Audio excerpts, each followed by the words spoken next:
mempresentasikan tugas UAS mata kuliah manajemen PAUD.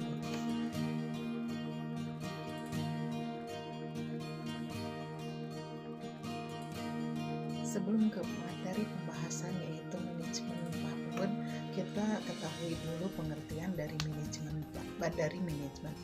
Manajemen adalah proses perencanaan, pengorganisasian, dan pengendalian berbagai sumber daya untuk menyelesaikan berbagai kegiatan demi tercapainya tujuan bersama.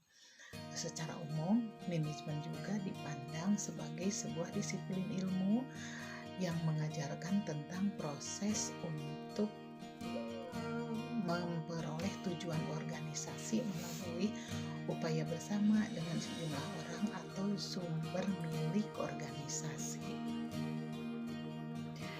Setelah mengetahui pengertian manajemen, sekarang kita bahas dulu tentang apa dan bagaimana anak usia dini.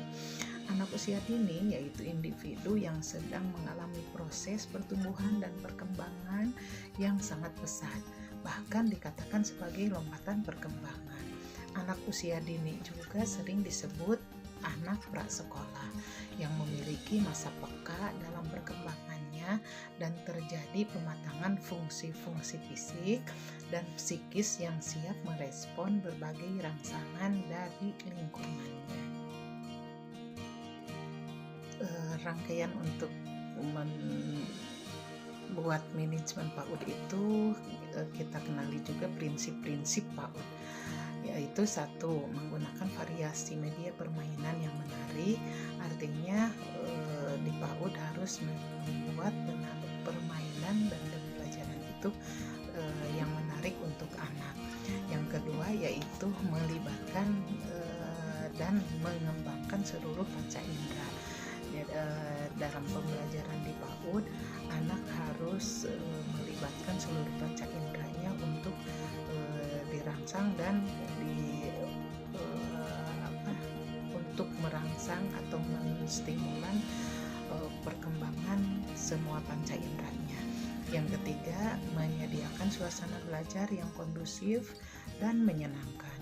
Artinya di PAUD itu harus punya sarana belajar yang kondusif dan juga menyenangkan,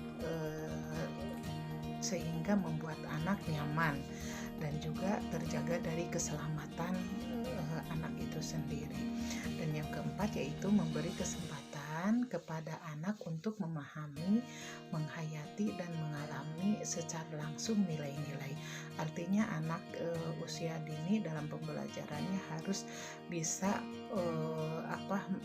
merasakan secara langsung dan juga bisa mengetahui secara langsung dengan apa yang diajarkan secara nyata.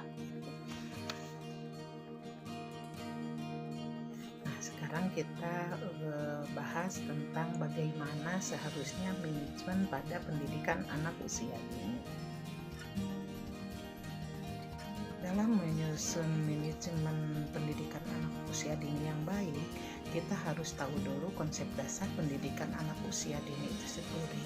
Yang pertama, belajar melalui bermain, berorientasi pada perkembangan anak, berorientasi pada kebutuhan anak, berpusat pada anak, belajar aktif, berorientasi pada pengembangan nilai-nilai karakter, berorientasi pada pengembangan kecakapan hidup, didukung oleh lingkungan yang kondusif, berorientasi pada pembelajaran yang demokratis, pemanfaatan media belajar atau sumber belajar dan narasumber. Jadi seluruh konsep dasar pendidikan anak usia dini itu harus dikuasai oleh kepala lembaga untuk membuat manajemen PAUD yang baik.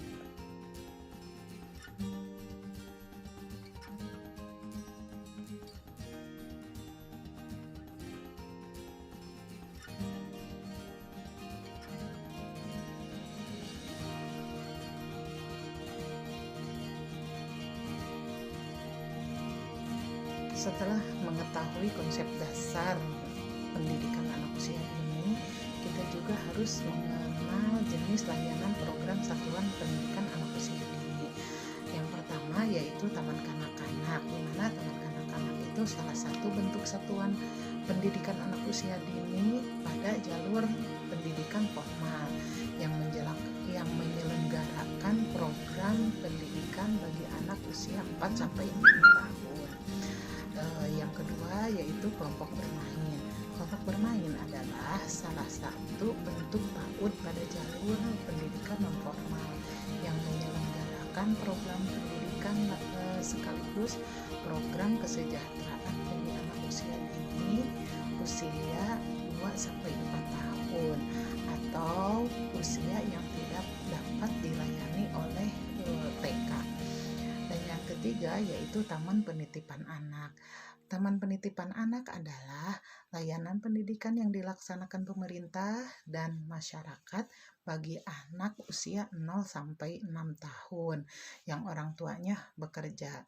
Pada pelayanan ini biasanya orang tuanya anak itu sendiri kedua-duanya bekerja.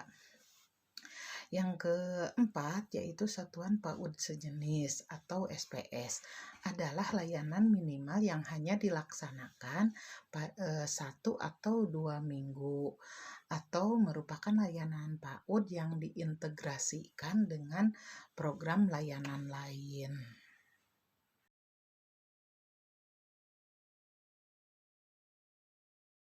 Nah, sekarang kita harus ketahui dulu apa sih hakikat manajemen PAUD. Manajemen PAUD adalah upaya perencanaan, pengorganisasian, pelaksanaan, dan penilaian yang dilakukan oleh Kepala PAUD dalam mengarahkan kinerja pendidik PAUD maupun staf PAUD atau tenaga kependidikan PAUD untuk mencapai tujuan lembaga PAUD dengan saling bekerja sama dan memanfaatkan fasilitas yang dimilikinya. Itu menurut Ruyani tahun 2015.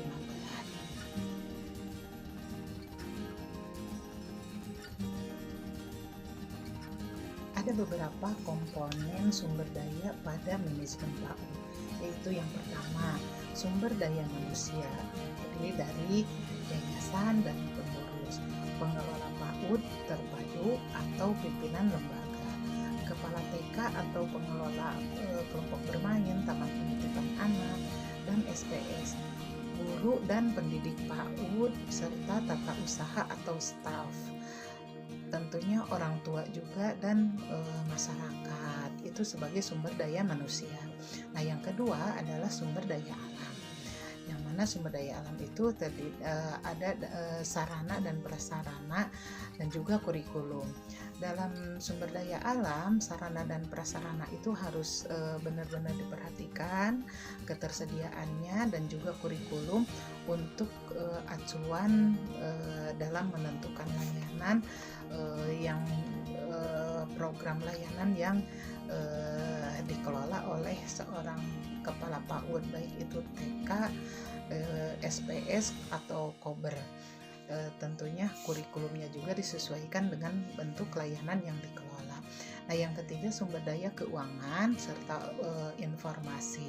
Dalam sumber daya keuangan tentunya kita harus membuat APBS setiap tahun dan disahkan oleh atasan langsung, memiliki administrasi pencatatan keuangan lembaga PAUD, memiliki buku administrasi sumber dana lengkap, memiliki rekening bank atas nama lembaga PAUD karena bentuk bantuan tentunya masuk ke rekening lembaga, dan juga membuat laporan keuangan setiap tahun dan melaporkannya kepada atasan langsung selaku penyelenggara pendidikan.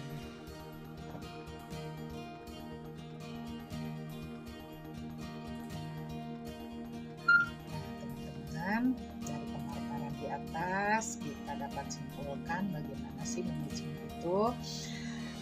Manajemen PAUD adalah suatu proses pengelolaan yang dilakukan oleh kepala sekolah atau pengelola PAUD dengan melibatkan semua sumber daya yang ada di lembaga PAUD melalui tahapan perencanaan, pengorganisasian, pelaksanaan, dan pengawasan agar menghasilkan anak usia dini, yaitu 0 sampai 6 tahun yang tumbuh kembang secara optimal dan memiliki kesiapan untuk memasuki pendidikan lebih lanjut. Keberhasilan dari tujuan dan peningkatan kualitas pendidikan sebuah lembaga sesuai dengan yang diharapkan adalah manajemen yang baik dan kerjasama yang baik antar semua pihak yang digambarkan melalui struktur organisasi dengan perencanaan yang matang dalam mengelola sebuah lembaga, khususnya PAUD, pasti akan lebih maju dan bermanfaat.